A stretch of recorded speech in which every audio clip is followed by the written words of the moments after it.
Je vous salue de nouveau ce matin, je salue nos internautes qui nous écoutent, soyez les bienvenus. On est dans la continuité d'un message que j'ai commencé lors des 2 précédents cultes où j'annonçais la parole de Dieu. Le titre de cette série, c'est Le chemin de la vie chrétienne.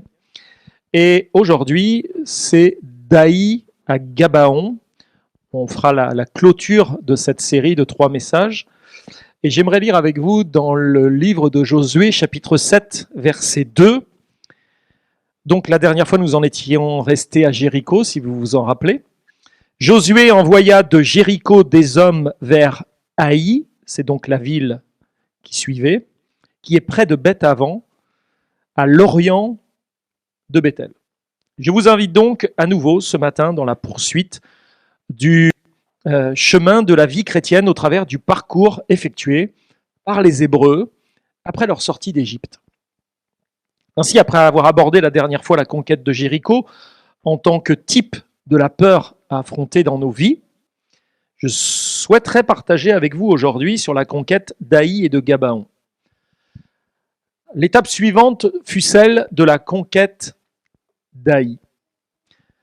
Aï était l'une des villes cananéennes, donc dans le pays de Canaan, dans la terre promise, était l'une des villes cananéennes des plus insignifiantes. Et l'idée de devoir affronter Aï après Jéricho ne semblait être qu'une formalité. Vous savez ce que signifie Aï ? Aï, ça signifie tas de ruines. C'est assez significatif, vous ne trouvez pas ? Comme nom, ce n'est qu'un tas de ruines. Pas la peine de faire déplacer toute l'armée d'Israël pour aller faire la conquête d'Aï, comme nous avons dû nous lever tous ensemble pour Jéricho, même si c'est Dieu qui nous a accordé la victoire à Aï. C'est une formalité. Ils ne consultèrent point l'Éternel et ils n'allèrent point à Aï, tel que Dieu l'aurait certainement voulu. Aï représente toutes les choses qu'on sous-évalue, les choses qui nous semblent méprisables. Seulement, si vous regardez dans vos vies, vous constaterez, ou dans la vie de ceux qui vous entourent, vous constaterez que c'est souvent des choses qu'on sous-évalue et des choses méprisables qui nous causent les plus gros soucis. Je disais tout à l'heure que dans le Colorado, vous avez la forêt des séquoias géants. Et un jour, les gardiens du parc ont vu un grand séquoia magnifique qui était tombé dans la nuit. Ils se sont dit, mais que s'est-il passé ? Cet arbre semblait en bonne santé. Il n'avait pas été frappé par la foudre ni rien, il était tombé juste avec une bourrasque de vent et ce n'était pas une tornade. Et quand ils se sont approchés de l'arbre et qu'ils ont commencé à regarder, en fait à l'intérieur s'étaient glissés des insectes par un petit trou à la base de l'arbre, ils ne les avaient pas vus, c'est une forêt gigantesque pour ceux qui connaissent. Et donc à partir de là, les insectes étaient rentrés, s'étaient faufilés à l'intérieur du tronc et jour après jour, des tout petits insectes très insignifiants l'avaient rongé de l'intérieur. Et au bout d'un moment, il est tombé. Il était totalement gangréné. La négligence du premier insecte qui rentre, la petite chose qu'on néglige, qu'on dit c'est rien, c'est pas grand-chose, c'est ça qui va nous entraîner dans les pires problèmes. Vous savez, c'est ce petit voyant qui, sur votre tableau de bord, va se mettre à clignoter, puis vous allez dire, bon, c'est rien, je verrai ça plus tard. Et puis quelques kilomètres plus loin, le moteur est cassé, vous êtes sur le bord de l'autoroute en train de faire clignoter vos warnings et vous dites, ah, je pensais que c'était qu'un petit détail.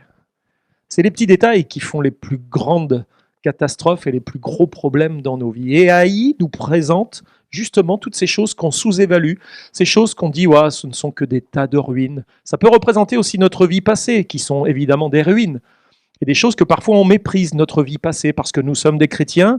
Alors à partir de là, ouais, mais ce sont des choses d'avant, quand j'étais pas chrétien, maintenant, je méprise un peu ces choses. Aï témoigne en réalité de toutes nos fausses évaluations concernant les autres et nous-mêmes.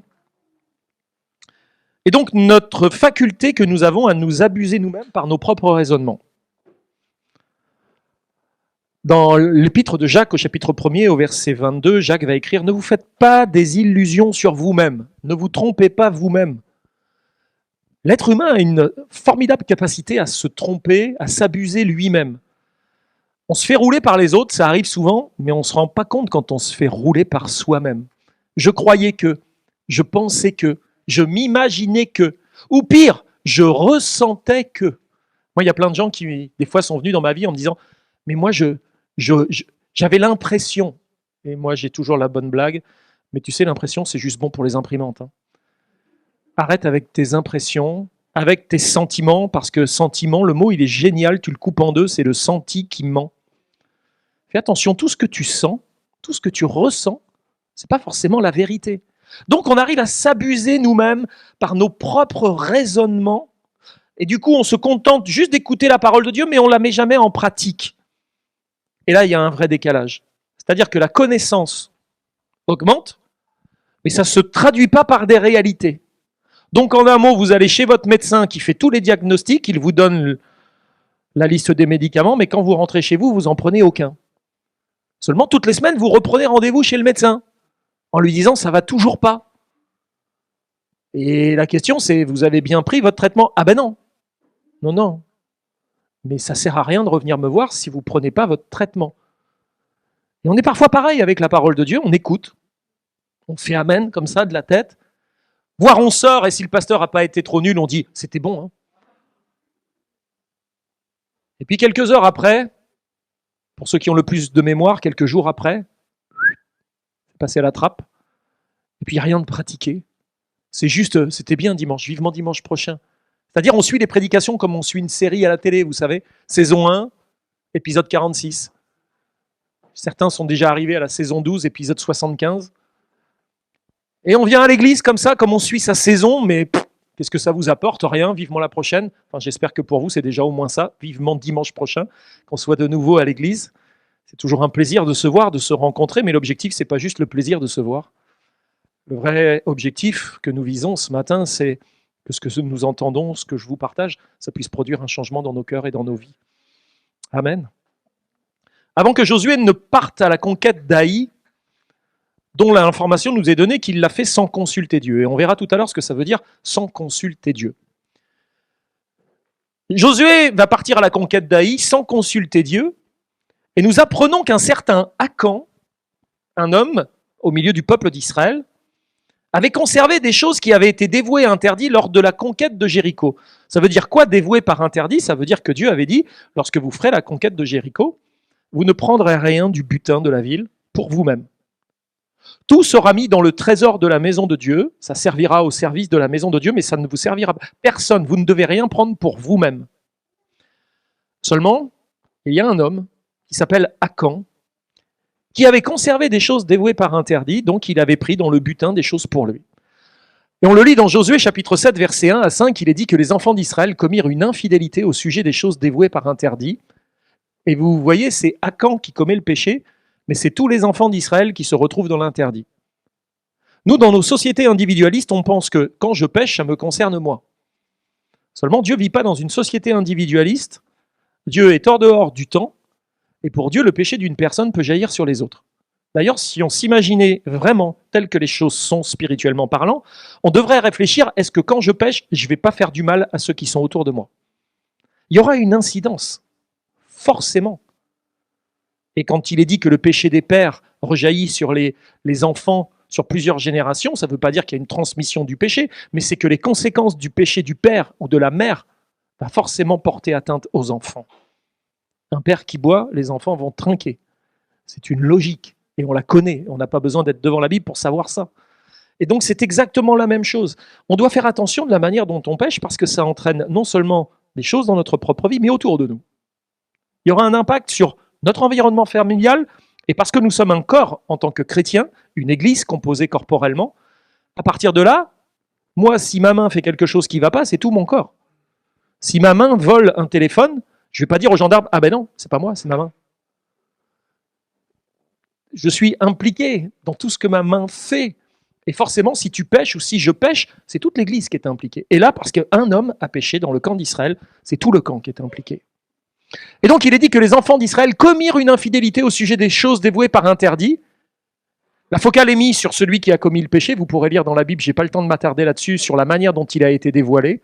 Akan prit les choses dévouées par interdit et la colère de l'Éternel s'enflamma contre les enfants d'Israël. On peut dire, mais pourquoi Dieu n'a pas envoyé son feu du ciel sur Akan? Directement sur sa tente et puis on n'en parle plus. Terminé. Ou alors il ouvre la terre et puis Akan il tombe dans une faille, il referme la terre, terminé, l'affaire est réglée. Dieu ne va pas agir comme ça. Il l'a déjà fait, mais il ne va pas agir comme ça. Au contraire. Il va dire, vous allez devoir procéder vous-même au fait de devoir régler cette situation. À cause de ça, moi je ne vous bénis pas. Mais maintenant, il va falloir traiter le péché au milieu de vous. Prendre en compte ces choses et commencer à faire ressortir ce qui doit ressortir et à traiter ce qui doit être traité, pas à votre manière, mais à la mienne. Ok. En désobéissant à ce que Dieu avait dit, Akan prit de l'or, des lingots d'or, de l'argent et un vêtement, un beau manteau de chinéar, dans le butin récolté lors de la prise de Jéricho. Et dans sa désobéissance, il avait non seulement péché contre Dieu, mais donc il avait entraîné de l'interdit sur tout le camp d'Israël. Et en agissant de cette manière, il démontrait qu'il ne comptait que sur lui-même pour répondre à ses propres besoins au lieu de compter sur Dieu, au lieu de s'appuyer sur Dieu. On pourrait se dire combien de fois j'ai préféré compter sur moi que sur Dieu pour répondre à mes propres besoins. Ça voudrait dire que je serais un petit Akan? On doit se poser la question. Akan est le symbole de ceux qui commencent par une certaine foi et qui finissent tristement par la chair et finalement dans la honte. La défaite contre Haï typifie tous les échecs de nos vies, généralement causés par les péchés cachés et la honte qui en découle lorsqu'ils sont révélés. Ah oui, généralement on ne les cache pas pour rien. Si on les cache, c'est parce qu'on en a honte. Et donc quand ils vont être révélés, la honte va venir. C'est indéniable. Lors de la défaite contre Haï, Josué va envoyer 3000 Israélites pour prendre cette ville, mais ils vont devoir prendre la fuite devant les gens d'Haï, qui tuèrent 36 hommes parmi le peuple d'Israël, entraînant ainsi la consternation au sein du peuple d'Israël et même jusqu'à une perte de courage. C'est terrible. Ils se disaient, c'est une formalité. Et bing, il y a un problème. Vous auriez dû faire une belle conquête. Ça n'a pas marché. Pourquoi? Il y a de l'interdit. Il y a des choses qui sont cachées. Là, il va falloir les faire sortir et les traiter. Josué, chapitre 7, versets 11 à 19, il est dit que Israël a péché. Ils ont transgressé mon alliance que je leur ai prescrite. Ils ont pris des choses dévouées par interdit. Ils les ont dérobées et ont dissimulées. Ils les ont cachées parmi leurs bagages. Dieu, il est quand même assez précis. C'est Dieu qui parle à Josué. Il est en train de lui dire, voilà, il y a du péché parmi mon peuple. Akan pouvait se dire, ah, Dieu voit rien, c'est bon. Mais non, Dieu dit, il y a du péché. Ils ont dérobé et ce qui a été volé là, est mis sous les bagages. Aussi, les enfants d'Israël ne peuvent-ils résister à leurs ennemis? Ils tourneront le dos devant leurs ennemis, car ils sont sous l'interdit. Je ne serai plus avec vous si vous ne détruisez pas l'interdit qui est au milieu de vous. Pour Dieu, c'est clair. Soit vous vous en occupez, soit je ne m'occupe plus de vous. Il n'y a pas trop le choix là où ils en sont, vous savez. C'est soit demi-tour, on retourne dans le désert, soit on veut vraiment rentrer dans cette bénédiction que Dieu a pour nous. Mais il va falloir qu'on prenne en compte ce que Dieu nous demande de prendre en compte, sans sombrer dans un sentimentalisme, ni dans des excuses outrancières. En étudiant la suite de la défaite contre Haï, nous pouvons comprendre quelle façon nous devons agir afin d'évacuer toute la honte qui se propage lorsque le péché demeure caché et non traité dans nos vies. La première chose, il faut détruire l'interdit dans le camp. Dans Josué chapitre 7, versets 22 à 26, il est dit « Josué envoya des gens qui coururent à la tente. » Donc, on a discerné, le peuple a réussi à savoir que c'était Akan. Et donc Josué envoie des hommes courir jusqu'à la tente, et voici, les objets étaient cachés dans la tente d'Akan, et l'argent était dessous. Ils les prirent au milieu de la tente, les apportèrent à Josué et à tous les enfants d'Israël, et les déposèrent devant l'Éternel. Josué et tout Israël, avec lui, prirent Akan, fils de Zérak, l'argent, le manteau, le lingot d'or, mais pas seulement lui, les fils et les filles d'Akan. Mais pas seulement eux, ses bœufs, ses ânes, ses brebis, et même sa tente, et tout ce qui lui appartenait. Et ils les firent monter dans la vallée d'Achor, qui est la vallée des larmes. Josué dit, pourquoi nous as-tu troublés? L'Éternel te troublera aujourd'hui. Et tout Israël le lapida, on les brûla au feu, on les lapida, et l'on éleva sur Akan un grand monceau de pierre qui subsiste encore aujourd'hui, et l'Éternel revint de l'ardeur de sa colère. Waouh! Ça plaisantait pas à cette époque-là. Hein. On est sous la loi, et ça plaisante pas. La manière dont ils durent traiter le péché était très radicale. À cette époque-là, on ne traitait pas seulement le péché, on traitait directement le pécheur. On n'avait pas le temps de s'occuper, de se dire, peut-être on va lui faire un accompagnement de relation d'aide pour l'aider. Il n'y avait pas d'entretien pastoral, il n'y avait pas « repens-toi et ça va bien aller ». On éliminait le pécheur, comme ça on était sûr d'éliminer le péché. Quand un arbre porte des mauvais fruits, à un moment donné, on se dit, il occupe la terre inutilement, on coupe. Ça, c'était un peu l'Ancien Testament. Et les choses étaient assez radicales, et surtout dans une conquête comme celle de la terre promise, ils n'avaient pas trop le temps, dans un cadre de conquête, de s'occuper des personnes qui dysfonctionnaient. Avec cet épisode terrible, nous devons réaliser quels dégâts peuvent causer les péchés dans notre vie et dans notre entourage. Savez-vous ce que le prénom Akan veut dire? Akan, ça veut dire trouble, ou il a causé le trouble. On dirait qu'il était presque prédestiné, le monsieur. Il a causé le trouble. Je ne sais pas si un jour vous appelleriez votre fils, il a causé le trouble. Il a causé le trouble, a vraiment mis le trouble. En Akan, nous pouvons reconnaître tous les fauteurs de troubles dont les raisons sont bien souvent celles de péchés cachés et pratiqués. Quand on regarde ce qui les a amenés à créer le trouble, on voit qu'il y a des fois de la convoitise, il y a toutes sortes de choses cachées, des motivations cachées. Le péché est toujours générateur de troubles, d'échecs et de défaites. Toujours. Ainsi, quand nous choisissons de succomber à la tentation, comme le fit Akan, notre péché provoquera notre défaite comme il l'a fait pour les Israélites à Haï. Tout comme Josué qui finit par craindre les gens d'Haï, à cause de cette défaite, le péché et la honte nous empêchent de faire face aux ennemis qui peuvent surgir dans nos vies et qui luttent contre notre équilibre en Dieu. D'ailleurs, un homme dans la Bible va expliquer, il a vécu ça lui-même, et il nous dit comment il a dû quelle méthode il a employée, comment il s'en est tiré, on va dire, de ce péché caché qui était dans son cœur et dans sa vie. Et c'est le roi David dans le psaume 32, versets 3 et 5. Et David va dire, tant que je me suis tu, tant que je disais rien, que je cachais les choses, mes os se consumaient et je gémissais toute la journée. Car nuit et jour, ta main s'apesantissait sur moi, ma vigueur n'était plus que sécheresse, comme celle de l'été. Alors, décision prise, action. Je t'ai fait connaître mon péché, je n'ai pas caché mon iniquité, j'ai dit j'avouerai mes transgressions à l'Éternel. Conclusion, et tu as effacé la peine de mon péché. Celui qui avoue ses fautes et les délaisse obtient miséricorde. Ça ne veut pas dire que les conclusions ou ce qu'il a semé, il ne va pas le récolter, je vous en ai déjà parlé la dernière fois.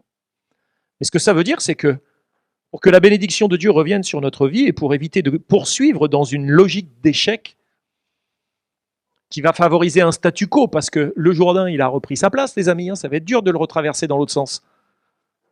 Et puis on est là dans le pays, il y a les ennemis qui sont autour, et si on n'avance plus, c'est catastrophique.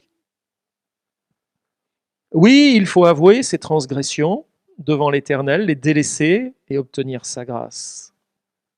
La honte doit donc être retirée et exposée pour espérer la victoire. Josué chapitre 8, versets 4 à 8. Écoutez, et vous vous mettrez en embuscade derrière la ville.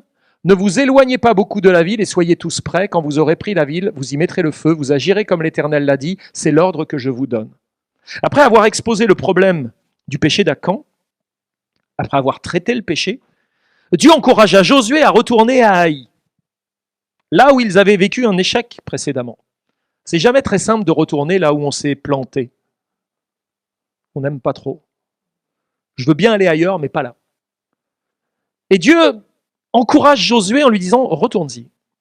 Et il va lui donner une stratégie d'embuscade. Et à travers cette embuscade, vous pourrez le lire dans le texte, ils parvinrent à faire sortir les soldats de la ville, à éloigner les soldats de la ville d'Haï. Et pendant ce temps, ceux qui avaient attiré les soldats à en sortir Une autre équipe était rentrée dans la ville et y avait mis le feu. Ils la renversèrent et y mirent le feu. De notre côté, Dieu nous a fourni aussi une embuscade pour vaincre la honte dans nos vies. La honte d'avoir été dans l'interdit, d'avoir caché des choses. Dieu nous a permis une embuscade, et cette embuscade se déroule pour nous à la croix du Christ, où nous recevons le pardon de nos péchés. C'est pourquoi nous devons réaliser que c'est là que Christ a pris notre honte sur lui. Aussi, lorsque le Saint-Esprit vient nous convaincre de péché, de justice et de jugement, c'est alors notre travail d'admettre nos péchés et de les avouer, de recevoir le pardon du Seigneur et de lui faire confiance pour enlever notre honte et connaître de nouveau la bénédiction de Dieu sur nos vies. Tout péché conservé maintiendra la honte et entraînera notre défaite. Entraînera notre défaite. La honte ne doit pas demeurer dans le camp des enfants de Dieu. La fondation de la honte doit aussi être détruite. Josué chapitre 8 verset 29, Josué fit pendre à un bois le roi d'Aï et l'y laissa jusqu'au soir. Au coucher du soleil, Josué ordonna qu'on descendît son cadavre du bois, on le jeta à l'entrée de la porte de la ville et l'on éleva sur lui un grand monceau de pierre qui subsiste encore aujourd'hui. Les Israélites brûlèrent complètement la ville d'Aï.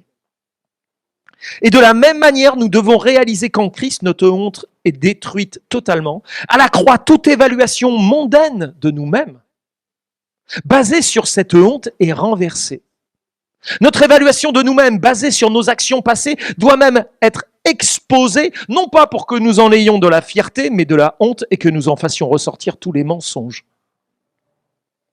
Elle doit être complètement brûlée et remplacée par notre position en Christ et ce que Christ a fait pour nous.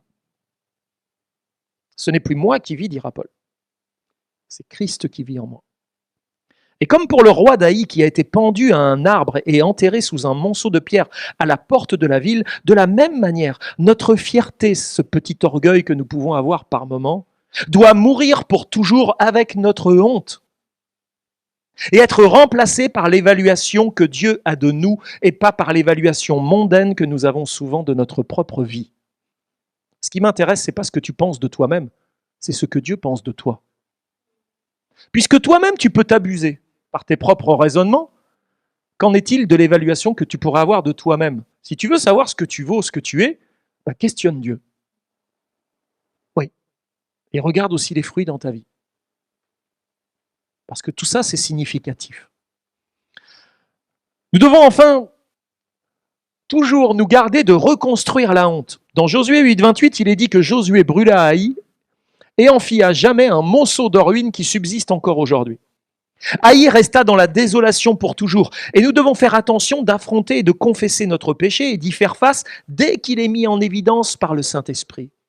Toute honte qui sont les résultats de la dissimulation de nos péchés et de notre culpabilité ne doivent plus jamais se développer. Ça, c'est de notre responsabilité.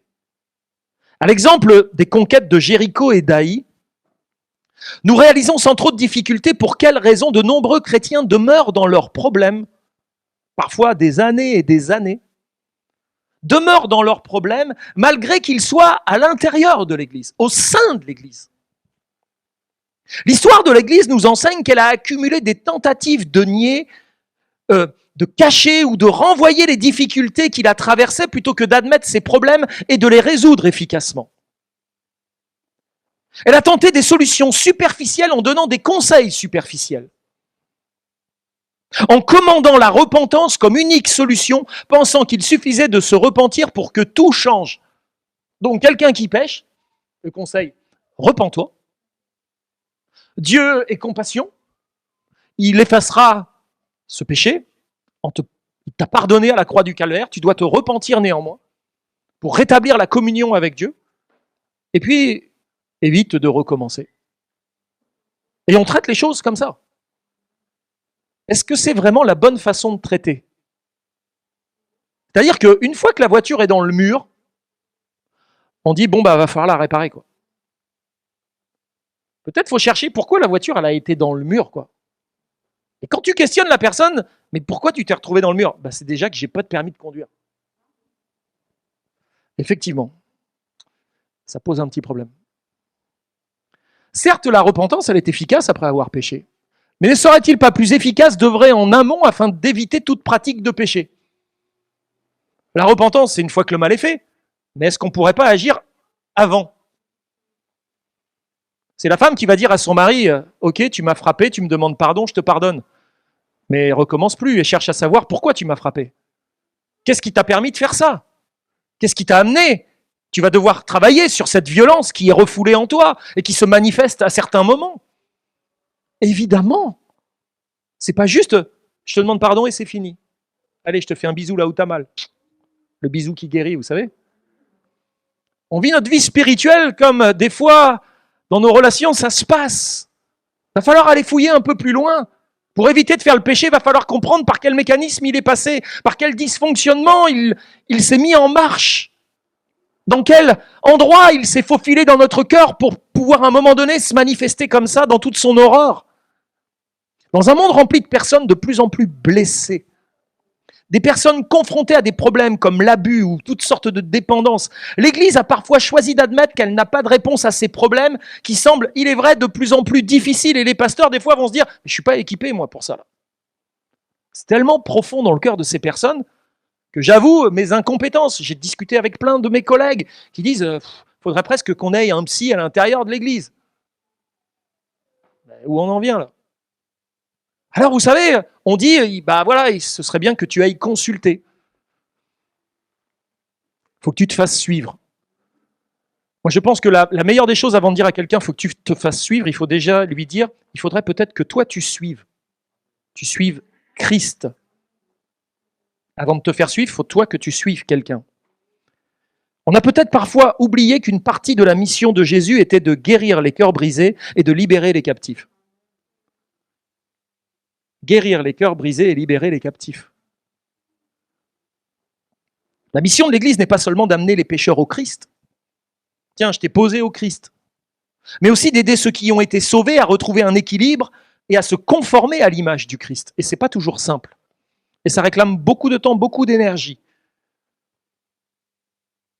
L'Église ne doit pas manquer l'une des plus grandes possibilités de démontrer que Jésus est la réponse pour le monde dans lequel nous vivons. C'est pas facile d'aider ceux qui dysfonctionnent. Pourquoi c'est pas facile?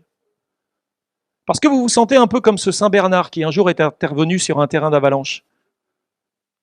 Alors qu'il était en train de creuser, l'homme qui était sous le poids de la neige, qui avait été pris dans l'avalanche, s'est dit « un loup est en train de m'attaquer ». Et quand il a vu la gueule du chien venir vers lui, il avait juste la place de sortir un couteau et il l'a planté, pensant devoir se défendre. Il a tué celui qui venait le sauver. C'est curieux le comportement humain des fois. C'est curieux de voir les jeunes caillasser les pompiers, qui sont les mêmes qui les ramassent quand ils font une chute en moto. Le comportement humain, là. Le propre sauveur qui vient vers nous, on le met sur une croix. Ça vous en dit long sur notre comportement et notre attitude, sur la manière dont on accueille ceux qui viennent pour nous aider. Et là, je vous laisse réfléchir à tout cela. Pour vaincre la ville d'Aï, il faut traiter tous les péchés cachés. On quitte Aï, on poursuit la conquête, vous voulez bien? Et on arrive à Gabaon. L'étape suivante fut celle de la ruse des Gabaonites. Josué, chapitre 9, versets 3 à 6, il est dit que les habitants de Gabaon, de leur côté, lorsqu'ils apprirent de quelle manière Josué avait traité Jéricho et Haï, eurent recours à la ruse et se mirent en route avec des provisions de voyage. Ils prirent de vieux sacs pour leurs ânes, de vieilles outres à vin déchirées et recousues. Ils portaient à leurs pieds de vieux souliers raccommodés, sur eux de vieux vêtements. Et tout le pain qu'ils avaient pour nourriture était sec et en miettes. Ils allèrent auprès de Josué au camp de Gilgal et ils lui dirent, ainsi qu'à tous ceux d'Israël, nous venons d'un pays éloigné et maintenant faites alliance avec nous. Après la peur typifiée par la conquête de Jéricho et la honte en raison des péchés cachés illustrés avec la défaite de Haï, je vous ai dit que ce message, c'est la marche de la vie chrétienne. Hein, d'accord ? Nous devons affronter quantité de désirs qui sont encore plus profondément enfouis en nous. Ça creuse, d'accord ? Ça creuse.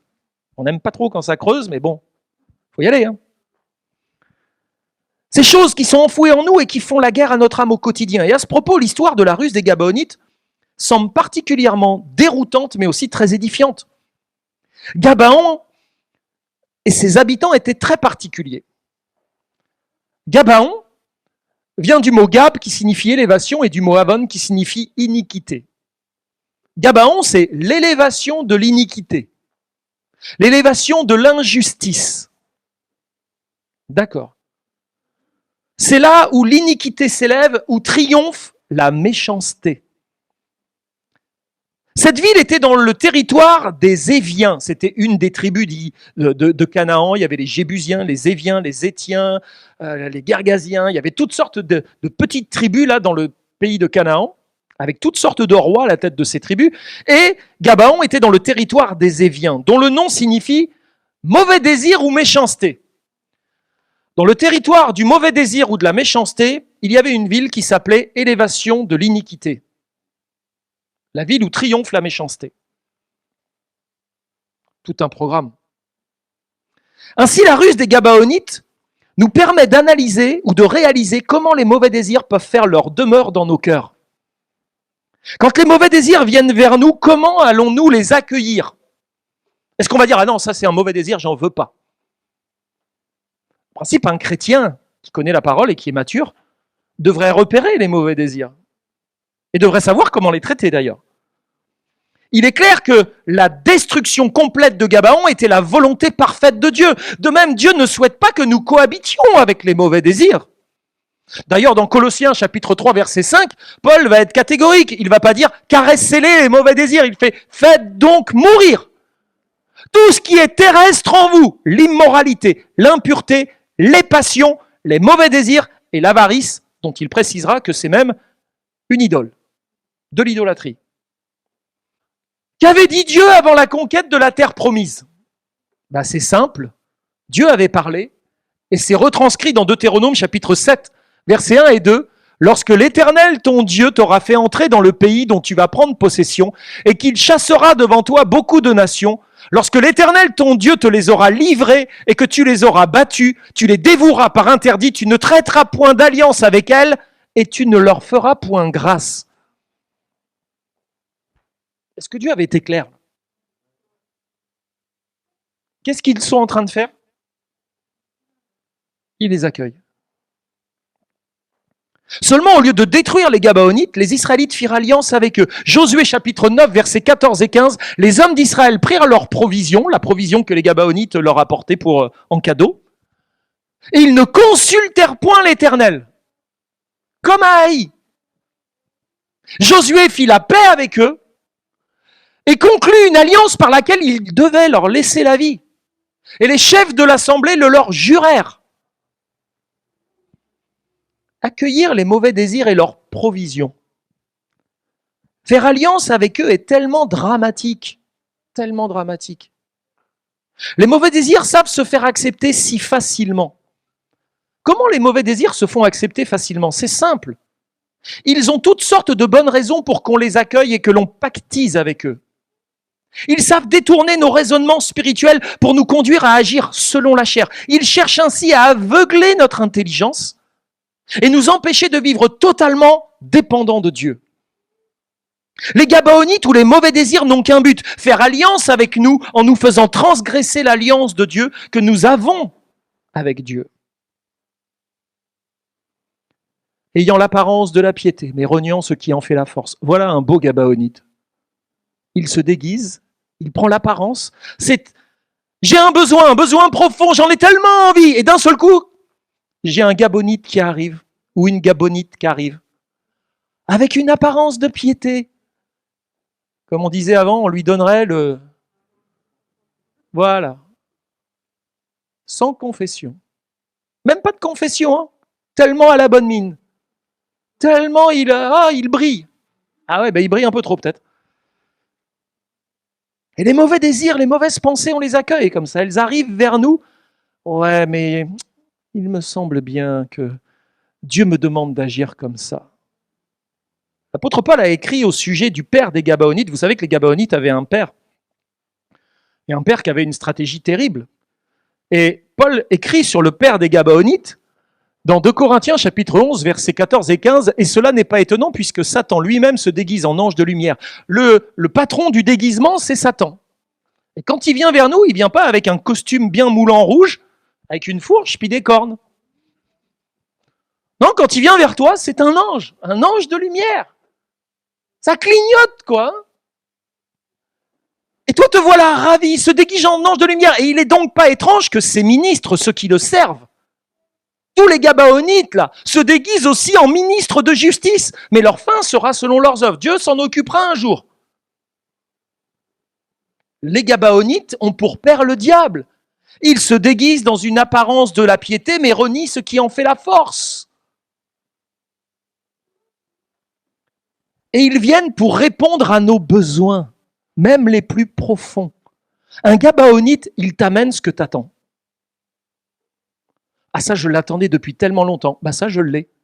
Puis regarde comme je suis pieux. Regarde comme je suis quelqu'un de bien. Je viens pour répondre à tes besoins, mais regarde mon apparence en plus. C'est pas là pour te rassurer. Ah oui, bah j'ai là tous les feux ouverts. Ça vient de Dieu. Tous les feux sont ouverts. Ça vient de Dieu. Toutes les portes se sont ouvertes.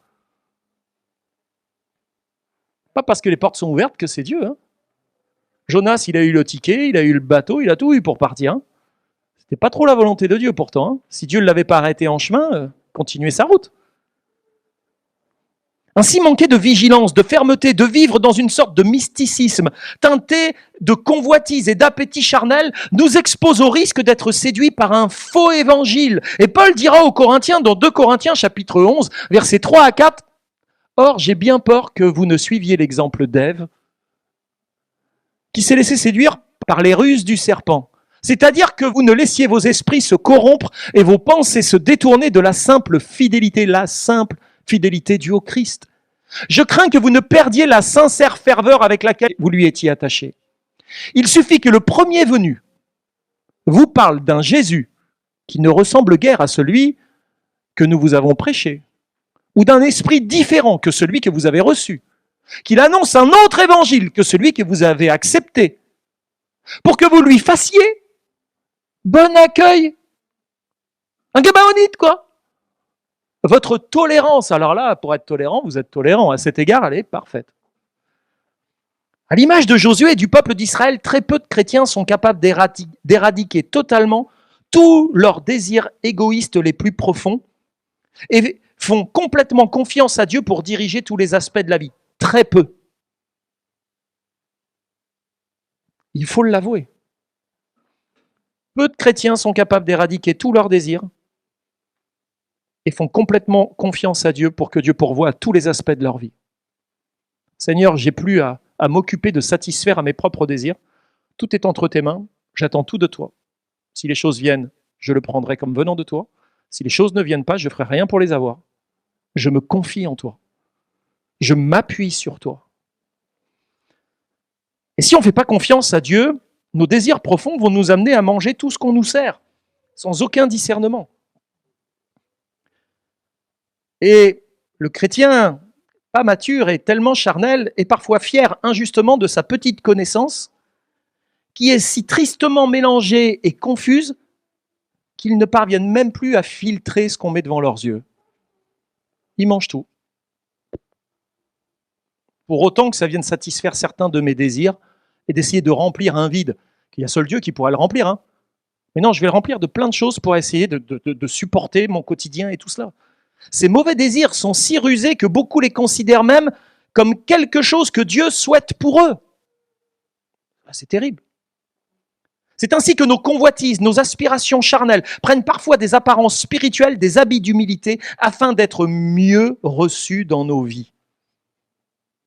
N'est-ce pas la pire des choses que d'aspirer après des directions charnelles qui nous conduisent à transgresser les Écritures tout en annonçant, sans gêne, sans vergogne, c'est Dieu qui m'a dit. Moi après, si Dieu t'a dit, j'ai plus rien à dire. Fais ce que Dieu te dit, Hakuna Matata. Je ne vais pas te dire que Dieu te bénisse, mais je vais te dire Hakuna Matata, quoi. C'est Dieu qui m'a dit. Mais à côté de ça, je transgresse combien de choses de la parole de Dieu en faisant ce que Dieu m'a dit. C'est quand même très curieux. Quand Dieu te dit, il t'emmène à aller faire le contraire de ce que sa parole dit. C'est très problématique. Très problématique. Nos désirs égoïstes les plus profonds nos passions sexuelles, nos convoitises en tout genre sont vraiment nos ennemis. Nos ennemis. Ils sont sous l'influence de notre chair et en tant que tels sont incapables de donner vie et d'accomplir la volonté de Dieu. Et sans aucun doute, les désirs égoïstes ont provoqué la chute de nombreuses personnes. Derrière la chute de nombreuses personnes, il y a la volonté de satisfaire à ses propres désirs, d'une manière ou d'une autre. Tous ces mauvais désirs, ces Gabaonites nous trompent en nous faisant penser qu'ils ne sont pas une réelle menace pour nous, alors qu'ils sont quelque chose à désirer pour répondre à nos besoins. Le Gabaonite, t'as un besoin? Je suis là. Je viens répondre à ton besoin. Oh, je t'attendais depuis tellement longtemps. Comment devrions-nous agir si l'on parvient à débusquer des Gabaonites? Comment faire? Et je vous ai dit que les Gabaonites, ce n'est pas seulement des messieurs ou des madames, hein, c'est des mauvaises pensées surtout. D'accord? Qu'on soit bien au clair. Nous devons soumettre à Dieu tous nos désirs les plus profonds. L'erreur des Israélites était qu'ils n'ont pas consulté Dieu avant de conclure un traité avec le peuple de Gabaon. Ils n'ont pas consulté Dieu. Tout à l'heure, je vous ai dit, je vais vous parler de... À chaque fois qu'il est dit, ils n'ont pas consulté Dieu. Généralement, les chrétiens, quand ils disent « ils n'ont pas consulté Dieu », se disent « ils n'ont pas pris le temps de faire quoi? De prier. Voilà. Vous êtes des chrétiens, des chrétiennes. Quand vous voulez consulter Dieu, qu'est-ce que vous faites? Vous priez. Eh ben non. Quoi non? Faut pas prier pour savoir ce que Dieu veut? Ah ben non, pas toujours, non. Parce que parfois, ça peut devenir un vrai mysticisme. Il n'était pas question d'aller consulter Dieu d'une manière mystique pour obtenir une réponse particulière à une situation particulière. Nous, parfois, on demande une réponse de Dieu sur toutes sortes de choses. Alors on se met en prière, Dieu, que veux-tu? Et puis on prend... Il n'y a personne qui a une Bible? Allez, la Bible, excusez-moi. Alors on prend notre Bible. Seigneur, j'ai besoin que tu me parles, Seigneur. Envoie-moi un songe, une vision. Que dimanche, il y ait une prophétie dans l'église, mais bien claire, hein, parce que moi, je veux être clair. Hein.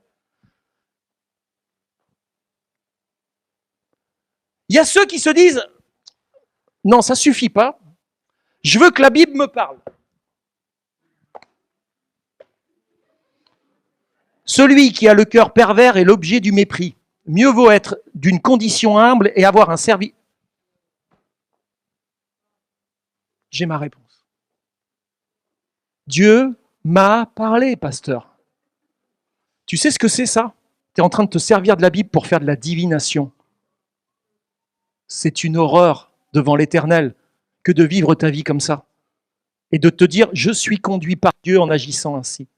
Quand il est dit qu'ils ne consultèrent pas l'Éternel, c'est qu'ils ne consultèrent pas la parole de Dieu. Qu'est-ce que Dieu pense de cette situation?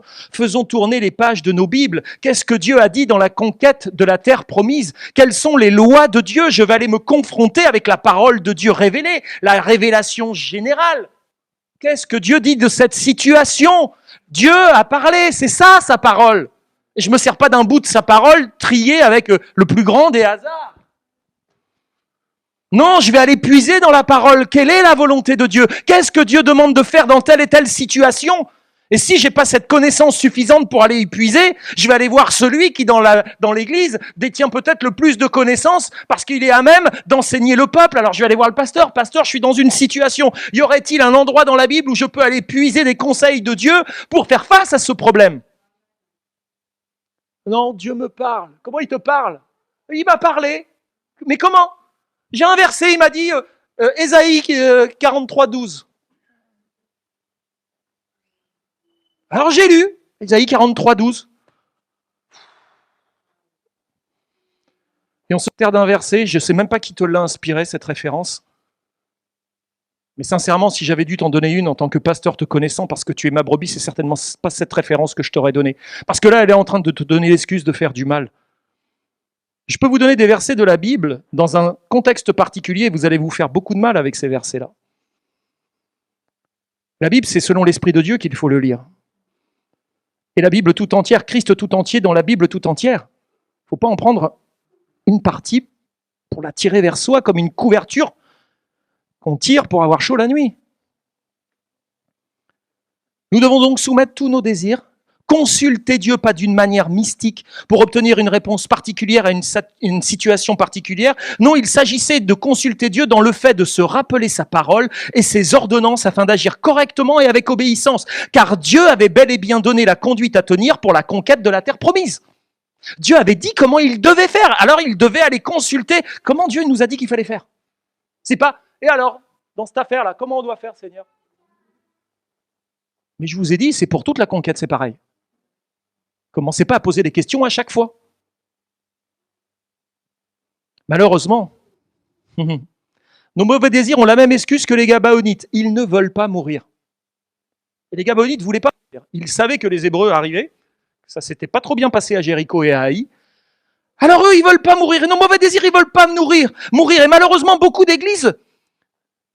dans l'église ont été dupés en faisant de ces désirs égoïstes profonds des alliés, sans reconnaître le danger, ni même consulter Dieu dans sa parole.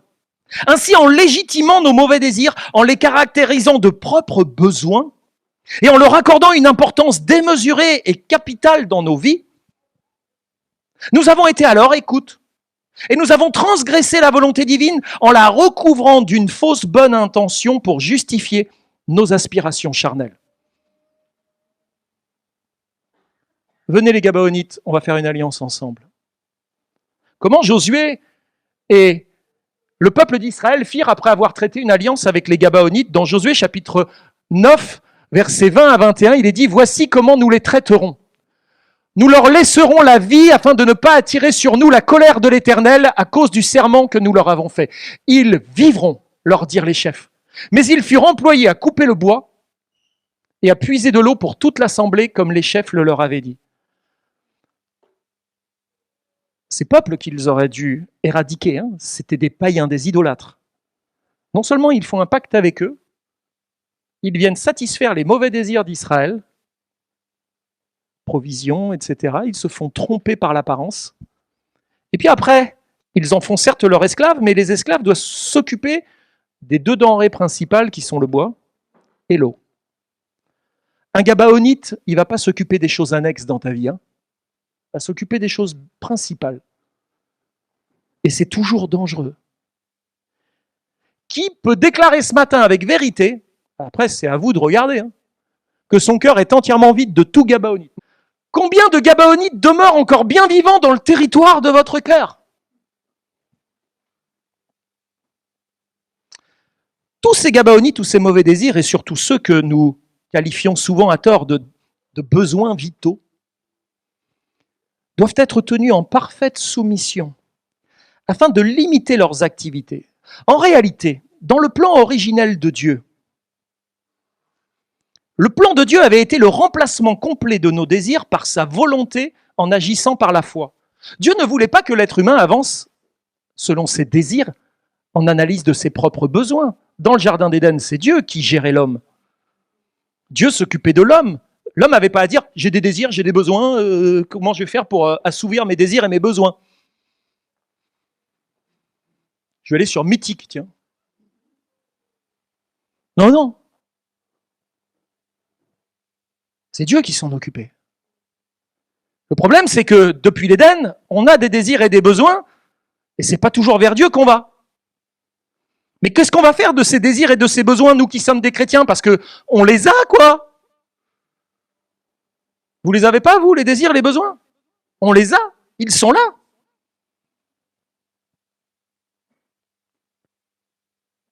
Dieu voulait le remplacement complet de nos désirs par sa volonté. Il est important de travailler avec l'aide de Dieu à une détermination sans faille à faire quoi? À soumettre nos désirs à sa volonté.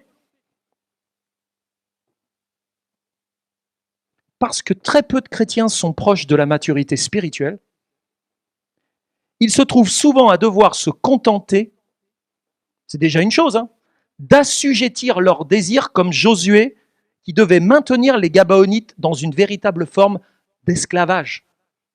Ok, on a fait un pacte avec vous, on a fait une alliance, vous allez donc devenir nos esclaves. On va vous maintenir dans un esclavage. On ne va pas vous laisser faire tout ce que vous voulez. De la même manière, lorsqu'un chrétien immature est encore tiraillé par toutes sortes de désirs, il doit assujettir ses désirs les plus profonds à ne faire que la volonté de Dieu.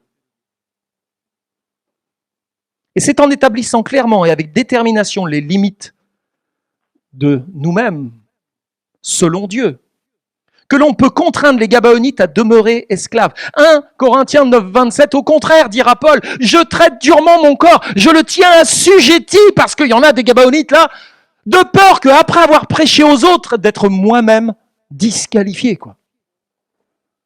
Galates 5, 16, je dis donc, marchez selon l'esprit, et vous n'accomplirez pas les désirs de la chair, ces désirs qui vont faire quoi? Oh, les Gabaonites! Venez les mauvais désirs, combler tous mes besoins. Oh, comme c'est bon. Si vous cherchez à débusquer des Gabaonites, sachez qu'ils sont assis bien confortablement dans votre cœur. Dans votre cœur. Dans les versets 6, 16, 22 de Josué 9, nous lisons que les Gabaonites, regardez bien, habitaient, le verbe hébreu est yakab, qui signifie littéralement être assis ou être établi. Les Gabaonites étaient assis, établis au milieu des enfants d'Israël. Les Gabaonites devaient être mis à mort selon l'esprit, mais ils sont tristement maintenus en vie par la chair. Ce qui devait être mis à mort par l'esprit est maintenu en vie par la chair. Comment s'étonner alors que des siècles après, Gabaon continua d'être assis au milieu d'Israël et sera un élément déterminant dans la séparation des tribus du Nord et du Sud. Accueille des Gabaonites dans ton cœur et connais la division. C'est comme ça que ça se passe. Accueille les mauvaises pensées dans ta vie et fais l'œuvre de division. Il suffit de connaître un peu sa Bible pour savoir que Gabaon resta une écharde dans la chair d'Israël et un haut lieu où se pratiquait l'idolâtrie. Dans 1 Roi, chapitre 3, versets 4 et 5, vous verrez que Salomon allait à Gabaon pour faire des offrandes idolâtres. Gabaon resta un haut lieu d'idolâtrie à l'intérieur. Quand j'accueille un Gabaonite dans ma vie, je deviens un idolâtre à l'intérieur de l'Église. Une personne par qui le diable pourra faire l'œuvre de division. Terrible. Terrible. Tous nos mauvais désirs doivent être transformés en un amour désintéressé, en obéissance. Et en obéissance, en les maintenant dans un esclavage sans faiblesse, sans concession. Les plus grosses difficultés dans la vie des chrétiens apparaissent quand ils font ce qu'ils ont envie de faire. Méfie-toi de tes envies et de tes désirs. Parce que là, tu es en train de faire un message, mais alors clair à tous les Gabaonites de la terre, quoi. J'ai tellement besoin, help, au secours. T'étonnes pas de voir des Gabaonites débouler, quoi. Après, pour les faire partir, c'est problématique. Je fais ce que j'ai envie. Et surtout quand ils pensent que cela vient de Dieu, en plus. Parce que là, t'as carte blanche. C'est la preuve de la présence d'un Gabaonite. La dernière étape consiste, et on terminera là-dessus, à vaincre les Amoréens. Dans Josué 10, 5 des rois amoréens se réunirent ainsi et montèrent avec toute leur armée. Ils vinrent campèrent près de Gabaon et l'attaquèrent. Oui, les Amoréens, c'était les rois de la contrée, qui avaient fait une alliance avec les Gabaonites. Quand ils voient que les Gabaonites se tournent du côté des Hébreux, ils se disent « Oh là là, on ne va pas laisser faire ça. On va aller attaquer les Gabaonites. »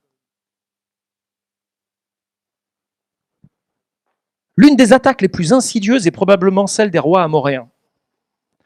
Les Amoréens signifient leur nom amer, rebelle, babillard et parleur.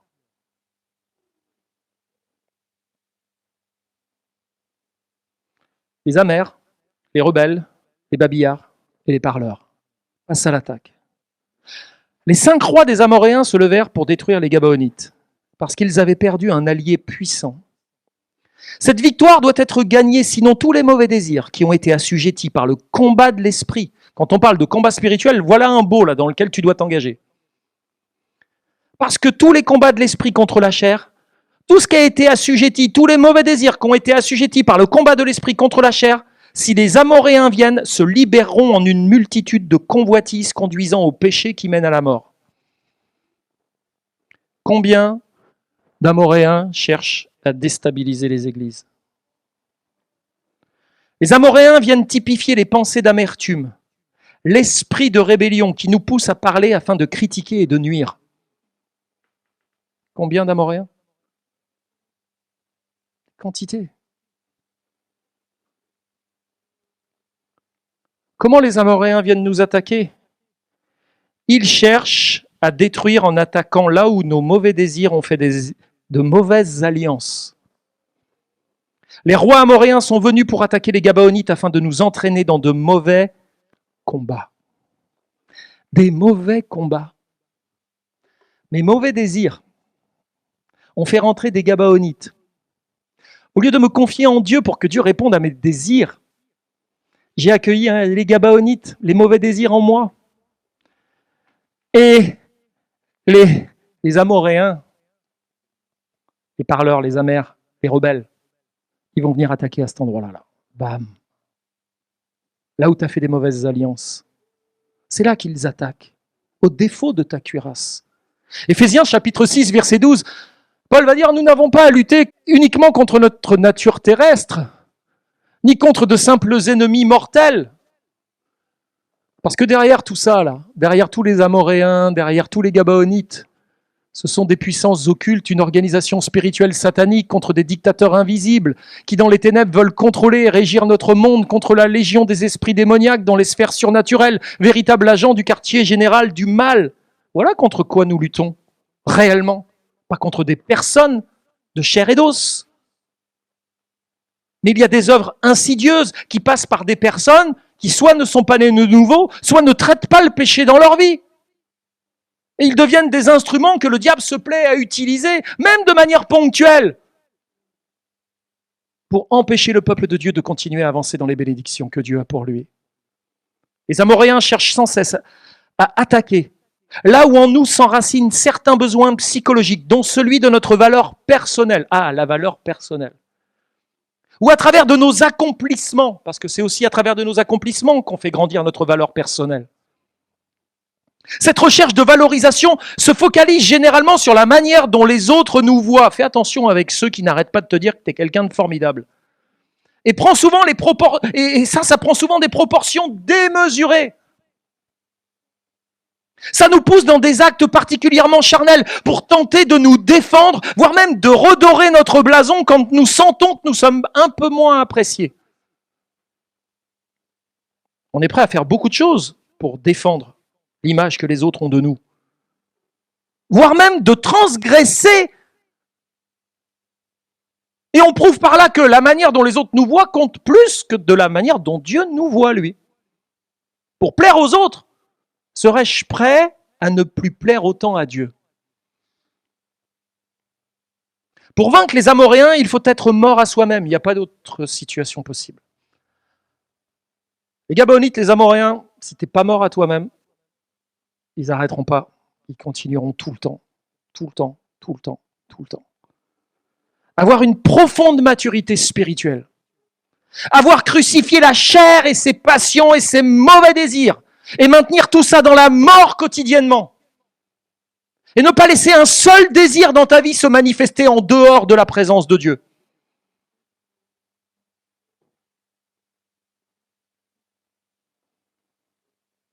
Pour vaincre les Amoréens, il faut être mort à soi-même, avoir une profonde maturité spirituelle et connaître ce que Dieu pense de nous personnellement et objectivement. L'esprit de ce monde est particulièrement motivé par le désir de notoriété. On appelle ça dans la Bible l'orgueil de la place. Et presque tout sera fait pour y parvenir. On parle de la réussite dans le monde. Et on parle aujourd'hui de la même chose dans l'Église. Tu dois rentrer dans ton plein potentiel. La vie ici-bas est basée sur la soif illimitée de plus. Toujours plus. Elle est alimentée par une recherche de place dans la vie. Je cherche ma place. Et plus je serai haut, mieux je serai. Derrière de telles aspirations, il n'est pas difficile de discerner le péché d'orgueil qui domine, n'est-ce pas? Quand l'orgueil est là, ça précède quoi? La chute. L'humilité précède la gloire, mais l'orgueil précède la chute. Mais fais attention. Pour régler leur compte aux Amoréens et vaincre la tentation qui consiste à rechercher sans cesse à satisfaire nos besoins d'accomplissement vis-à-vis des autres et de sombrer dans la critique et l'amertume, nous devons rechercher le remède le plus radical possible. Nous devons nous poser la seule question qui soit utile en réalité. Ai-je suffisamment confiance en Dieu pour répondre à mes désirs les plus profonds? Ou vais-je essayer de les satisfaire en cherchant à me valoriser à travers la chair? C'est clair là, non? Chaque fois que nous ressentons le désir d'être les premiers, la première, les meilleurs, ou que nous sommes même jaloux des autres, ceci nous révèle la présence d'Amoréens, ou une volonté de paraître. L'orgueil et l'égoïsme, sont également des signes évidents d'attaque d'Amoréens. De nombreux chrétiens ont été dupés à travers des messages de développement personnel incitant à l'excellence. L'excellence dans la vie chrétienne. Et pourquoi tu veux l'excellence? Pour être le meilleur. Ah ouais, d'accord, ok. J'ai compris. À la recherche d'une vision personnelle. Je m'en fiche de la vision de l'Église. Moi, c'est ma vision à moi pour ma vie. Ce que Dieu veut pour ma vie. Mon plan de carrière spirituelle. Ma réussite spirituelle. On s'en fiche de ta réussite spirituelle. Il y en a un qui a tout accompli à la croix et c'est là-dedans que tu dois rentrer, hein, pas dans ce que tu dois accomplir toi. Ou le plein accomplissement de mon potentiel. Voire aujourd'hui, certains se définissent comme des coachs personnels chrétiens pour une modique somme de 50 € lors d'entretien. Ils vous permettent de rentrer dans votre plein potentiel de chrétien que vous ne pourrez jamais développer si vous n'avez pas un coach chrétien à côté de vous. Qui veut signer pour les 10 heures de conseil? 500 €. Pour vous aider à développer votre potentiel. C'est comme pour perdre du poids, tu vois, tu as besoin de quelqu'un qui te dise il faut que tu fasses de la gymnastique. Il faudrait déjà commencer par arrêter de manger de manière compulsive. Ah ouais, mais bon, à un moment donné, il faut dire les choses, quoi. Pour te faire entrer dans ta destinée. Vous la connaissez, vous, votre destinée? Moi, ma destinée, c'est le ciel. Sur la terre, je n'ai pas de destinée à rechercher, une destinée dans laquelle entrer. Moi, tout déjà a été fait par Dieu. Depuis l'éternité, Dieu a déjà tout préparé. Il a préparé des œuvres d'avance, tout. Je n'ai pas entré dans une destinée. J'ai à faire la volonté de Dieu tous les jours de ma vie, à me tenir fidèlement devant lui. Et tout se fera. Je n'ai pas à chercher à... Moi, je veux rentrer dans ma pleine destinée, rentrer dans mon plein potentiel pour être un chrétien au top, dans l'excellence de ce qu'un chrétien peut être. Mais là, je suis dans l'orgueil qui précède la chute. Tout ceci provoque en nous des attaques terribles qui viennent susciter des désirs de réalisation au cœur desquels l'orgueil est ancré profondément. Et pour vaincre totalement les rois amoréens, Dieu va devoir intervenir miraculeusement. L'Éternel utilisa les éléments naturels et provoqua 2 phénomènes naturels.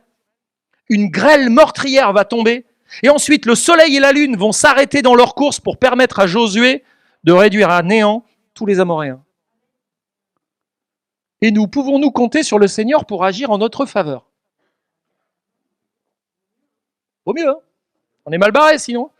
Alors déjà, on a quelques Gabaonites qui ont fait leur tente au milieu de notre camp. Il faut les tenir en esclaves, les gars, là. Hein, il va falloir les brider, les désirs, là.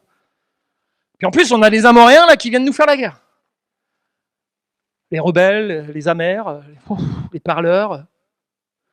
Romains 16,20 dit « Le Dieu de paix écrasera bientôt Satan sous vos pieds, que la grâce de notre Seigneur Jésus-Christ soit avec vous. » Ouais, à un moment donné, tout va se régler.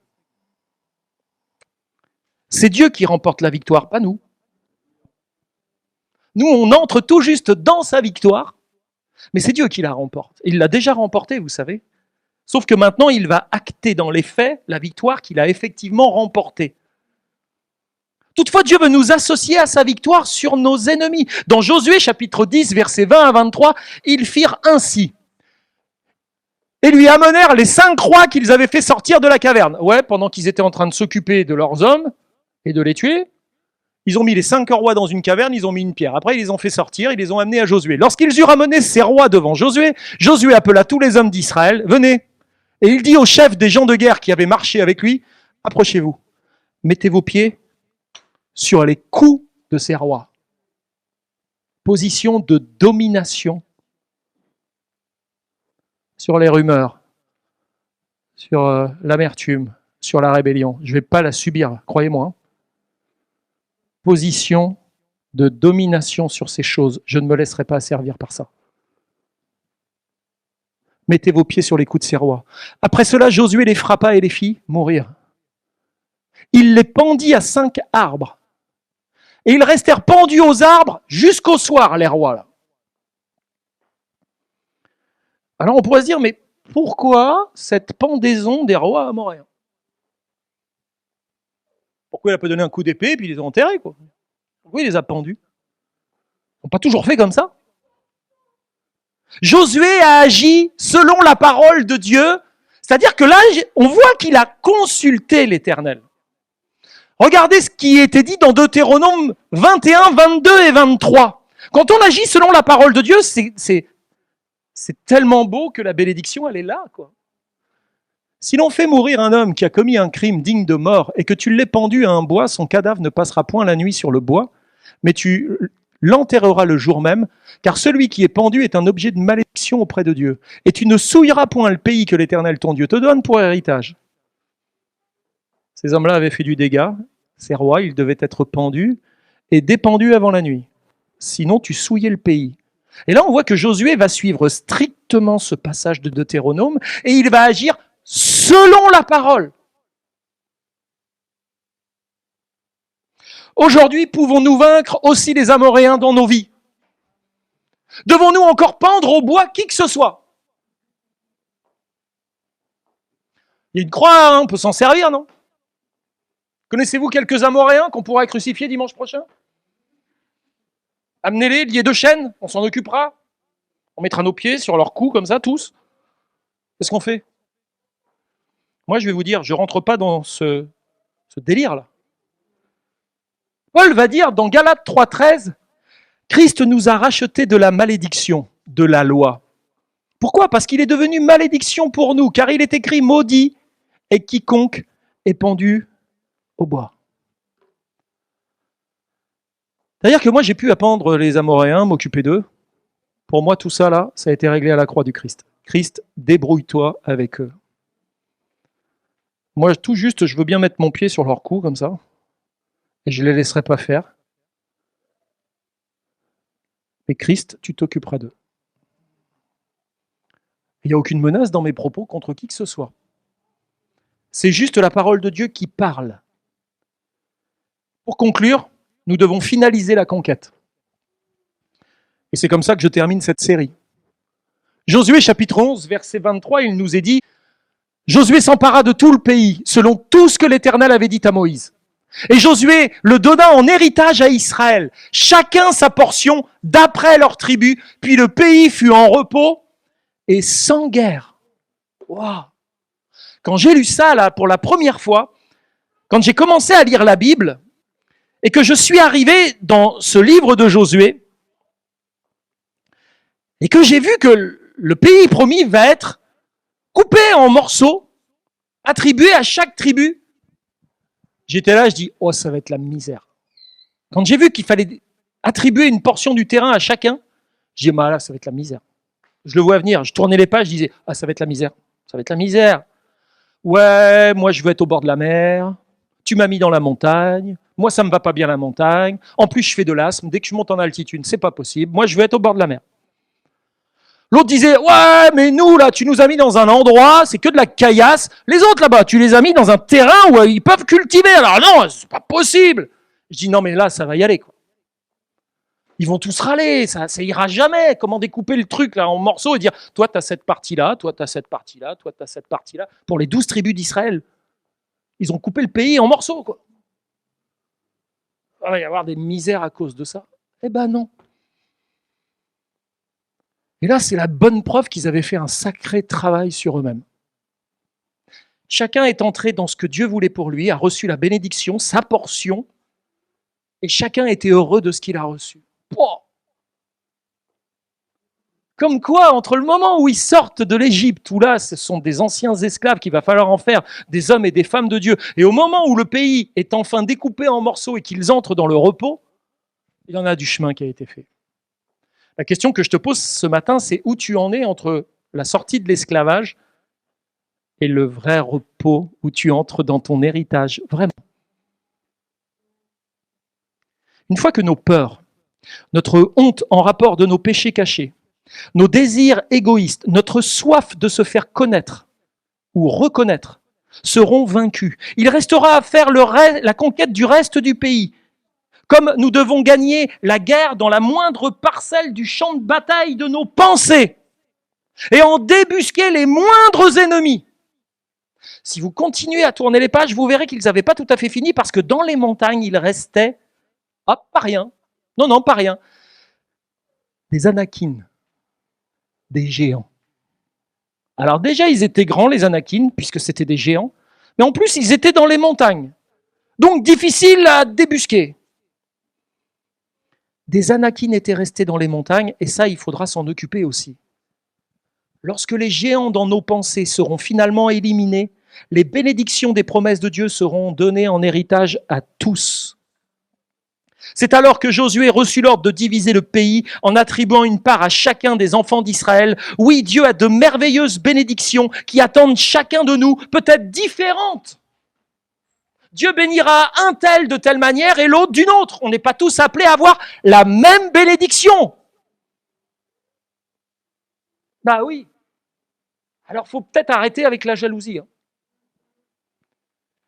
Dieu a des merveilleuses bénédictions qui attendent chacun de nous, qui est disposé à conquérir sa terre promise par la foi. Enfin, la dernière des bénédictions qui était le repos et le résultat de la maturité spirituelle. Josué 21, 44 à 45, l'Éternel leur accorda du repos tout alentour, comme il l'avait juré à leur père. Vous savez, ceux qui sont morts dans le désert, là. Aucun de leurs ennemis ne purent leur résister, et l'Éternel les livra tous entre leurs mains. De toutes les bonnes paroles que l'Éternel avait dites à la maison d'Israël, aucune ne resta sans effet, toutes s'accomplirent. Bon, vous avez compris que les Gabaonites sont toujours là, puisqu'ils ressortiront à un certain moment. Mais là où nous en sommes, bien-aimés, je voulais juste vous laisser un verset sur votre cœur pour clôturer cette série. L'Éternel combattra pour vous comme il l'a fait pour eux. Mais vous, là, gardez le silence. Gardez le silence. Ouvrez cette parole et parcourez-la. Allez y puiser tout ce que Dieu a à vous dire. Toutes les mises en garde qu'il a pour vous. Tout ce qu'il attend de vous dans le cadre de votre obéissance et de votre fidélité en tant que chrétien, chrétienne. Parcourez cette parole. Regardez ce que Dieu a à vous dire. Puis gardez le silence. Commencez pas à aller parler avec les Amoréens.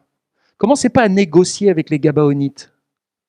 Et puis faites attention à tout ce qui est en vous en matière de désir. Parce que lorsque vous allez vous avancer vers Haï, ça va être que de l'échec dans votre vie. Avec cette marche de la vie chrétienne au travers de la manière dont les Hébreux sont sortis du pays d'Égypte pour aller jusque dans le pays de la promesse, il y a pas mal de choses qui nous concernent quand même et dont nous devrions vraiment faire attention, être plus à même d'y réfléchir. J'espère que cette série, vous pourrez la réécouter sur Internet puisqu'elle est enregistrée. Ce dernier message sera mis en ligne la semaine prochaine. Que vous puissiez aller y retourner, prendre des notes même et de dire « Oh là, ça me concerne un peu quand même ». Je vais devoir travailler sur ce terrain-là, parce que j'ai des petites choses à faire sortir, comme le message sur les idoles cachées avec l'histoire de Jacob.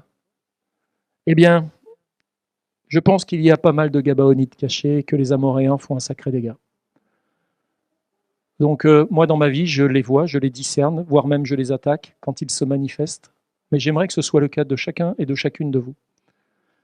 Que vous puissiez ne pas être démunis quand ces choses se manifestent dans vos vies, et quand vos mauvais désirs commencent à se manifester, que vous puissiez amener toute pensée captive à l'obéissance de Christ. Parce que c'est là que se trouve la victoire du peuple de Dieu, quand chacun dans son propre cœur mène une guerre. Il y avait 2 messages que je vous encourage d'aller réécouter sur notre chaîne YouTube, c'est l'Erléra. Va à toi, va pour toi, mais va à toi. Ce message des Gabaonites et des Amoréens, c'est pas tant d'aller faire la guerre à des gens autour de toi, hein, c'est d'aller faire la guerre au-dedans de toi. Va à toi. Il y a une guerre qui se déroule dans ton cœur et dans ta vie, et le but de cette guerre, c'est de te faire déchoir dans la foi, de te faire renier Dieu. Plusieurs l'ont déjà fait. On peut se poser la question, étaient-ils de vrais chrétiens? Reviendront-ils un jour? Mais à des robustes, vous savez, à des guerriers de la maison de Dieu, ils ont courbé les chines devant certaines choses et ils se sont fait tuer sur le champ de bataille. Ne pensez pas que vous êtes à l'abri de tout. Pensez pas ça, jamais. Soyez pas paranoïaques, mais soyez pas non plus comme des petites brebis, des petits agneaux au milieu des loups. Soyez rusés, malins, et surtout remplis de l'esprit et à l'écoute de ce que Dieu dit dans sa parole. Faites attention au fameux mysticisme, d'essayer de capter Dieu dans je sais pas quoi, des énergies ou je sais pas quoi. Si vous voulez capter Dieu, ouvrez la Bible. Faites l'effort au moins d'aller lire sa parole et de le laisser parler au travers de sa parole. Et quand Jésus dit « Il vous enverra le Saint-Esprit », et le Saint-Esprit, il vient faire quoi? Vous dire des choses nouvelles? Non, il vous le rappellera tout ce que je vous ai dit. Il ne dit pas des choses nouvelles, le Saint-Esprit. Nous, on veut de la nouveauté. Non, le Saint-Esprit, il viendra et il vous rappellera tout ce que je vous ai dit. Fais attention à la nouveauté. Fais attention aux choses qui brillent. Fais attention aux Gabaonites. Fais attention aux Amoréens. Seigneur, bénis. Seigneur, mes frères, mes sœurs, tous ceux qui auront écouté ce message et toute cette série.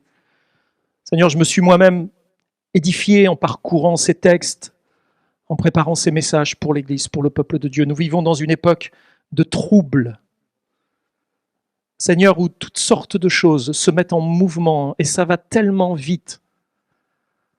Seigneur, le peuple de Dieu doit être un peuple averti, avisé, mais aussi un peuple prêt. Seigneur, nous sommes trop souvent surpris par les choses qui nous arrivent. Et entre le moment où les choses arrivent et le moment où nous savons comment nous devons y réagir, parce que c'est à ce moment-là et seulement à ce moment-là que nous allons ouvrir ta parole pour savoir comment réagir dans cette situation, eh bien, tellement de choses se sont installées. On fait leur demeure. Seigneur, aide-nous à ne plus être négligents, mais à pouvoir, avant même que les choses arrivent, savoir déjà comment on réagit dans telle situation. D'ouvrir ta parole pour ne pas nous laisser surprendre par les situations de la vie. Pour savoir comment il convient de nous comporter, d'agir et de réagir. Fais de nous un peuple sage, parce que nous portons ton nom, Jésus. Remplis-nous de ton esprit, augmente la connaissance de ta parole, mais pas une connaissance qui fait grossir les cerveaux, mais une connaissance profonde de qui tu es au travers de la révélation de ta parole.